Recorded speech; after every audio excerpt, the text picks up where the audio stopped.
Hi guys, welcome back to my channel again and welcome back to Pearl TV. And in this video guys ay gagawa tayo ng DIY homemade pizza. Ayan, yung mga kailangan natin ngayon guys, yung bacon, pizza crust ready-made. We will be needing the Del Monte ketchup and the mozzarella cheese, okay?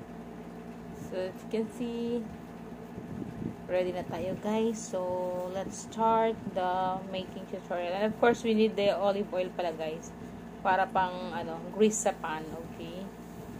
Yan. So, yan. Lagyan nyo ng mantika yung pan para yung tray pala, sorry. Para hindi dumikit yung gourmet crust, pizza crust, okay? So, ayan guys. Saka para mas malinamnam din yung ensure na malagyan mo lahat ng oil. Okay, so alright, pakatapos lalagay na natin yung pizza crust and of course we are going to put the pizza and pala guys, the Del Monte, ayan, Del Monte ketchup. Ayan. Masarap din yung spice niyan guys na Del Monte. Pero pag bata kasi hindi kayanin, sobrang spicy nun eh. So okay na lang din yan na regular na ketchup. Okay?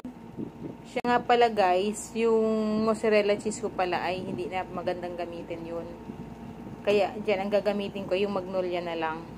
Kasi nang nabuksan daw pala yun after 7 days dapat i-consume na mahigit 7 days ko na nabuksan yun eh. So para sigurado, late, hindi ko nabasa agad eh. Na once nabuksan pala after 7 days, i-consume na lahat eh. Yung malaki yun, ang sayang nga eh, no? Mahal din yun eh. Pero okay lang. Kaysa naman ma-hospital tayo dahil na food poisoning. Okay, so ayan yung bacon guys. Ginupit-gupit ko na lang yung bacon. Tapos, ayan.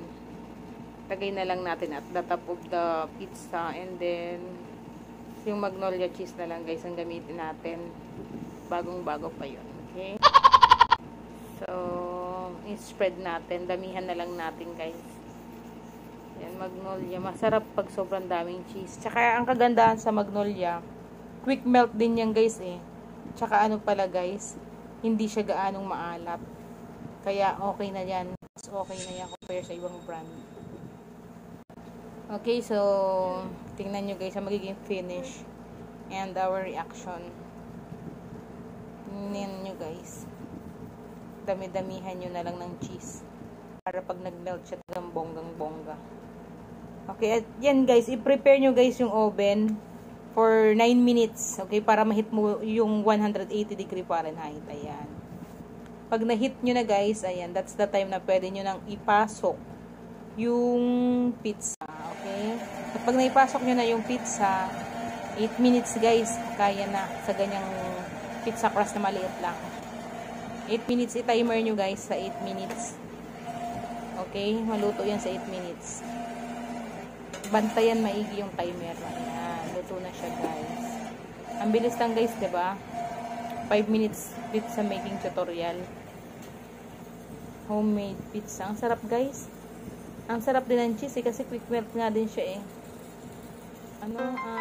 Napaka-meaty talaga yung bacon. High quality naman yung bacon guys. Kaya super yummy. Gustong-gusto nga ni Smart Kid eh. Gusto niya nga ubusin lahat eh.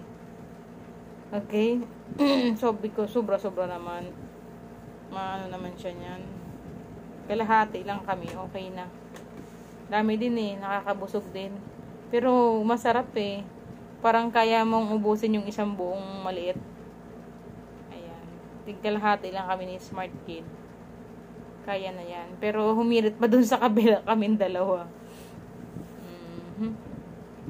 Masarap siya guys. Try nyo guys. Bili lang kayo ng mga ingredients. Sulit na guys. Talagang really meaty. Kung gusto nyo tostahin pa yung bacon, pwede din. Nyo din yung oven sa yung apoy sa ibabaw. Pero ako hindi ko na matututong eh.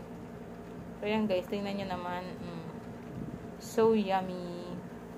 I hope you would love to give a like, comment, subscribe, and ring the bell button guys in order for you to get notified whenever I posted up a new video.